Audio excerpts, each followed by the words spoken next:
Hi, I'm Madison. As I pass by the large glass windows of my salon, I catch a glimpse of my reflection. A small smile forms on my lips. It's funny how life works. 11 years ago, I avoided mirrors at all costs. I hated looking at myself. Now, I own Crown and Glory, the most exclusive hair salon in the entire city. Who would have thought? Inside, the salon is buzzing with energy. My best friend, Sophia, brushes past me, her arms full of high-end styling products. She and I have been inseparable since high school. Now, she's not just my best friend. She's my business partner, the only person who truly understands what this success means to me. We have 6 bridesmaids, the mother of the bride, and of course, the bride herself. I say with a smirk, thinking about today's big wedding party. Piece of cake.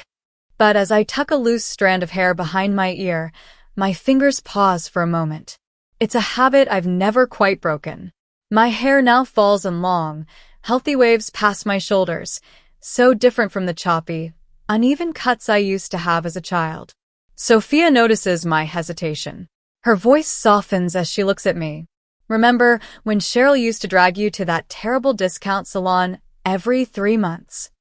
The memory rushes back like a slap to the face.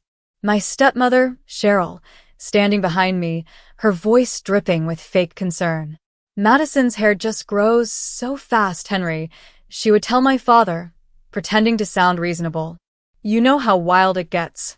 We need to keep it manageable for school. And my father, always practical, would nod in agreement. He never questioned why his daughter always came home looking like she had lost a fight with a lawnmower.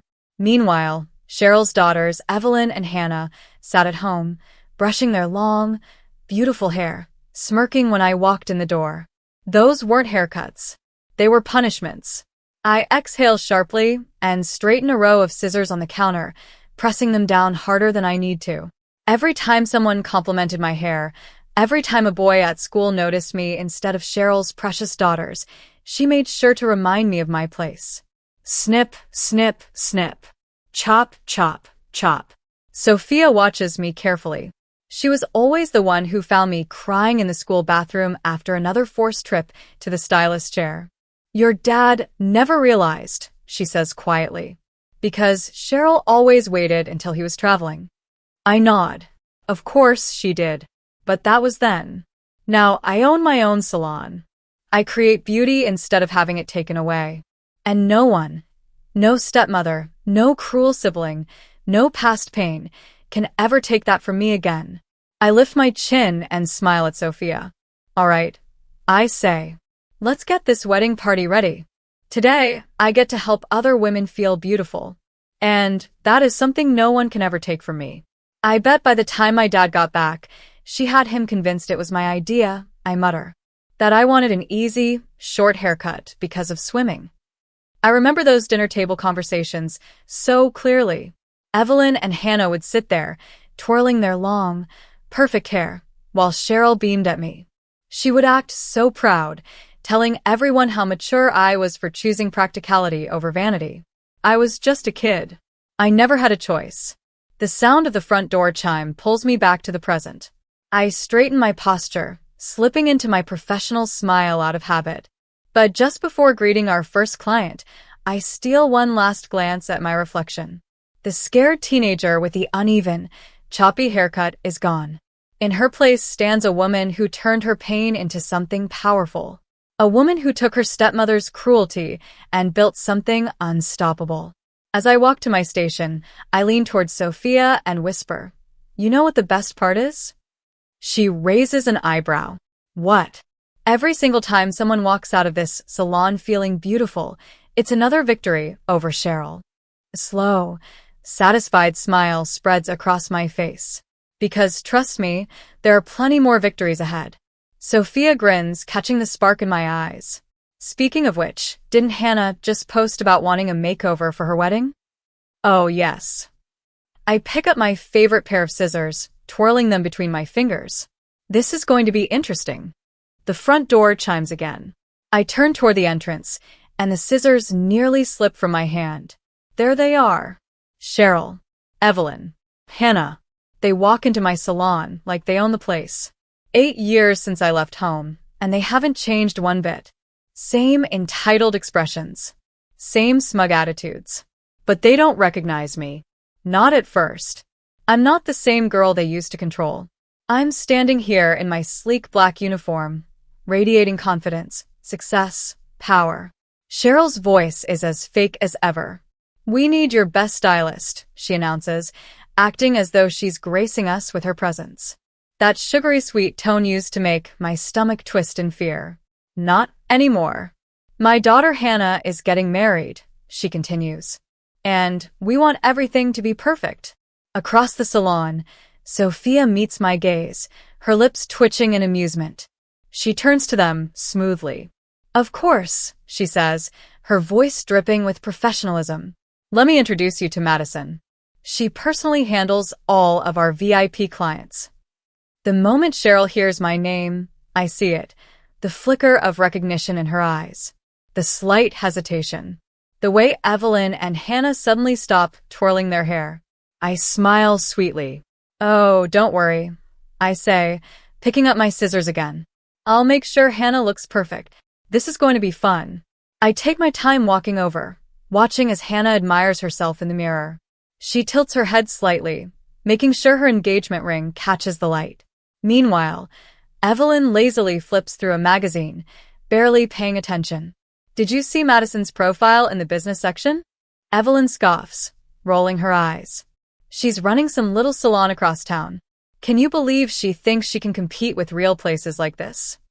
Hannah smirks, adjusting her ring again. "Well, she always did think too highly of herself." Cheryl chuckles, casually adjusting her expensive designer scarf. "Remember how your father always had to remind her that beauty isn't everything?" she says, her voice full of fake concern. "Those haircuts were for her own good, to teach her some humility." My hands tighten behind the reception desk. Humility. That's what she called it. Every time a boy asked me to a dance. Every time a school event meant I might shine just a little too brightly. Every time I started to feel even the tiniest bit confident. Snip, snip, snip. I take a deep breath, then step forward. "Your stylist will be right with you." Their laughter stops instantly. Hannah's jaw drops. Cheryl's face twitches, her fake smile faltering. "It's been a while, hasn't it?" I say smoothly, keeping my voice pleasant and professional. Hannah swallows hard. This is your salon?" I smile. "Welcome to Crown and Glory, the most exclusive salon in the city." Across the room, Sophia leans against the counter, arms crossed, enjoying every second of this. "Sophia," I say casually, "could you grab my special lookbook? The one with all the before and after photos." Sophia nods and disappears into the back. But we both know what she's really getting, my old photo album. The one filled with every bad haircut, every tear-streaked face, every date written down, along with Cheryl's exact instructions to those cheap salons. Always the same request, cut off as much as possible. Sophia returns and hands me the book. I take my time flipping through the pages, making sure Evelyn and Hannah get a good look. "You know what's interesting?" I muse, tilting the book toward them. "Every single one of these awful haircuts lines up perfectly with a school dance, a competition, or any event where I might have gotten more attention than your daughters." I glance up, raising an eyebrow. What a coincidence. Cheryl's face turns pale. She grips her purse tightly, but she says nothing. I reach for my phone, tapping my fingers against the screen. "You know, Dad's been asking why I never come to family dinners anymore." I pause, letting my words sink in. Maybe I should show him these coincidences. Cheryl's eyes widen in panic. "You wouldn't dare," she hisses. I just smile. "Oh, Cheryl," I say sweetly. "You have no idea what I'm capable of now." I hold Cheryl's gaze, without blinking. I don't back down. "Try me," I say calmly. Then, I smile and slip my hand into my pocket. "Now, about those wedding styles. Shall we talk about how you'd like to look in the photos?" Hannah swallows hard. "We should go," she mutters. Cheryl doesn't move at first, but she knows she's lost. Without another word, they turn and walk out of my salon. But I'm not finished. Within days, Evelyn and Hannah start posting vague warnings about unprofessional salons on social media. Cheryl whispers to her charity committee friends, sighing about how some people just can't let go of the past. It's pathetic. But I've spent years being quiet, and I'm done being silent. While sorting through Dad's old study, I find something stuffed in the back of his closet, his old camera bag. Inside, I discover hours of family videos. I spend the evening watching them, my fingers tightening around the remote as memories I tried to forget come flooding back. Then I find it. Christmas morning. I was 16. Madison, show everyone your new haircut. Cheryl's voice rings out from the speakers.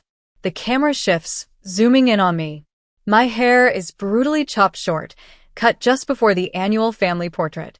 I remember how I had begged, pleaded to keep it long. She picked it herself, didn't you, dear? In the background, Evelyn leans toward Hannah, whispering. Mom said shorter hair would make her nose look bigger in the pictures. Sophia sits beside me, watching the footage in stunned silence. Your dad needs to see this, she murmurs.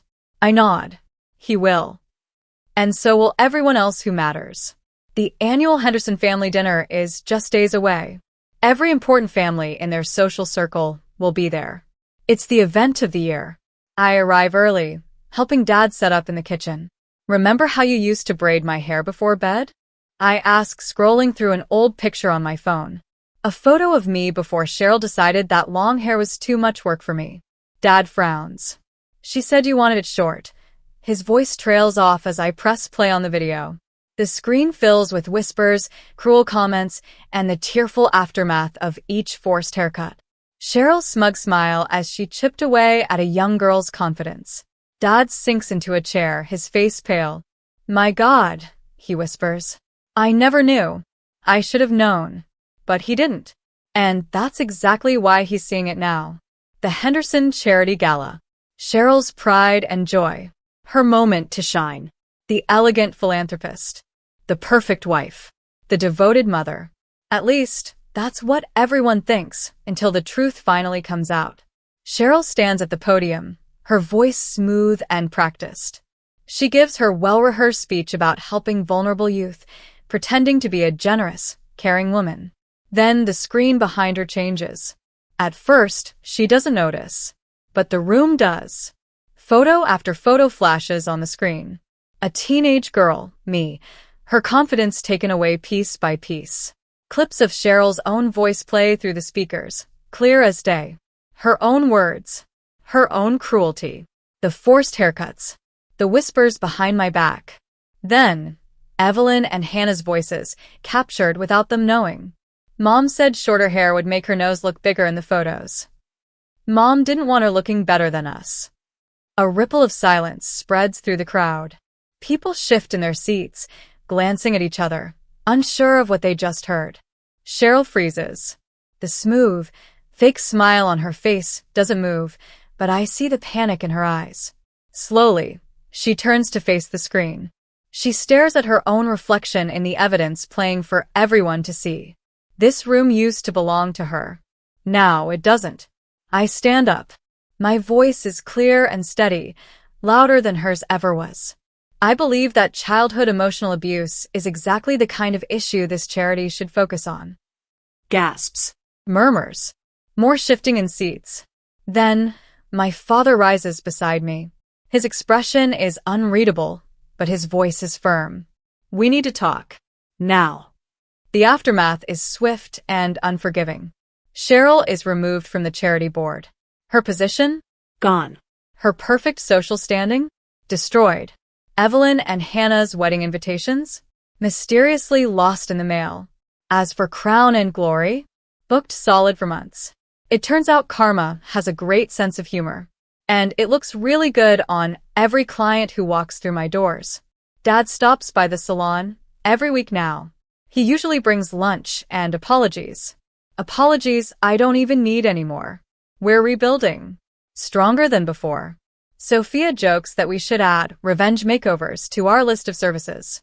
Looking in the mirror now, I don't just see success. I see victory. My hair flows past my shoulders, exactly the way I choose to wear it. And every client who walks through my doors leaves feeling just as empowered. Cheryl still lives in town. I hear she still tries to keep up her social life, still tries to act like nothing happened. But here's the thing about small communities. They remember. Thanks to that charity event, everyone now knows exactly who she is. As for me, I'm too busy running the city's most exclusive salon to think about her anymore. I did send Cheryl a gift card for a free haircut. She hasn't used it yet. Now let's talk. Did I go too far by exposing Cheryl so publicly? Was it too harsh? And what about Evelyn and Hannah? They were just teenagers when all of this started. They grew up with a mother who taught them that putting others down was the only way to stay on top. They learned cruelty from her.